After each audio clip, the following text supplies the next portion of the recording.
Hi hello வணக்கம். கலையின் காமெடியில் இன்று என்ன காமெடிலாம் பிடிச்சிருக்குங்களா, பார்த்துட்ருக்கீங்களா? பிடிச்சிருந்தா லைக் பண்ணுங்கள், கமெண்ட் பண்ணுங்கள், ஷேர் பண்ணுங்கள், சப்ஸ்கிரைப் பண்ணுங்கள்.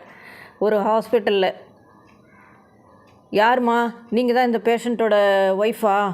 ஆமாம் டாக்டர். அவருக்கு ஒன்றும் பிரச்சனை இல்லையே டாக்டர். அவருக்கு ஒன்றும் பிரச்சனை இல்லை, ஆனால் அவர் பழைப்பாரா மாட்டார்னு தான் பிரச்சனை.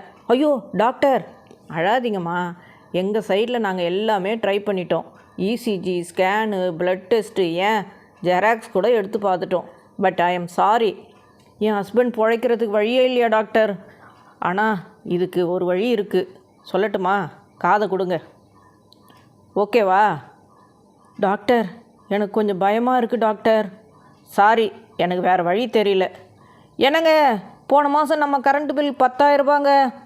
அடி எருமை மாடு, பொழுதன்னைக்கும் ஏசி போடாதன்னா கேட்டியா? வீட்டுக்கு வந்து வச்சுக்கிறேன். ஆமாண்டி, நான் எப்படி இந்த ஹாஸ்பிட்டலுக்கு வந்தேன்? ஒரு பேங்க் வாசலில். ஏன் தம்பி பேங்க் வாசலில் வந்து இப்படி உட்காந்து அழுதுட்டுருக்கீங்க? ஆசாசியாக பைக் வாங்கினேண்ணே, 2 மாதம் டியூ கட்டலன்னு வந்து வண்டியை தூக்கிட்டு வந்துட்டானுங்க. அடப்பாவுமே, பைக் வாங்கி எத்தனை மாதம் ஆகுது? 3 மாதம்ண்ணே. ஒரு கணவன் மனைவி. இந்தாடி நீ கேட்ட நாட்டுக்கோழி. அப்பாடா, வாங்கி வந்துட்டிங்களா? ரொம்ப நேரமாக ஆளை காணோமே, எங்கள் பணத்தை எடுத்துக்கிட்டு குடிக்க போயிட்டீங்களோன்னு பயந்துட்டேன். புருஷனா நம்பணும்டி. சரி, இதை என்ன பண்ணட்டும்? நீ எதை வேணால் பண்ணு, ஆனால் மீன் குழம்பு வாசம் வர்ற மாதிரி பண்ணு. அது எப்படிங்க சிக்கன் குழம்புல மீன் குழம்பு வாசம் வரும்? சரி, செஞ்சு பார்க்குறேன். அதையும் மீறி சிக்கன் குழம்பு வாசம் வந்துச்சுன்னா என்னங்க பண்ணுறது? ஒன்றும் பண்ண முடியாது.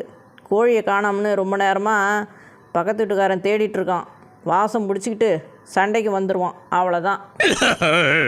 வெயில் அடித்தா தண்ணி தாகமாக எடுக்குது, பசிக்கவே மாட்டேங்குது. மழை பெஞ்சா பஜ்ஜி போண்டா வேணும்னு ரொம்ப பசிக்குது, தாகமே எடுக்க மாட்டேங்குது. இது வானிலை மாற்றமா இல்லை வயிறு நிலை மாற்றமா? ஒன்றுமே புரியல. அட ஆமாம்ல, சிரிச்சிட்டே இருங்க, சந்தோஷமாக இருங்க. மீண்டும் நாளை சந்திப்போம். நன்றி, வணக்கம்.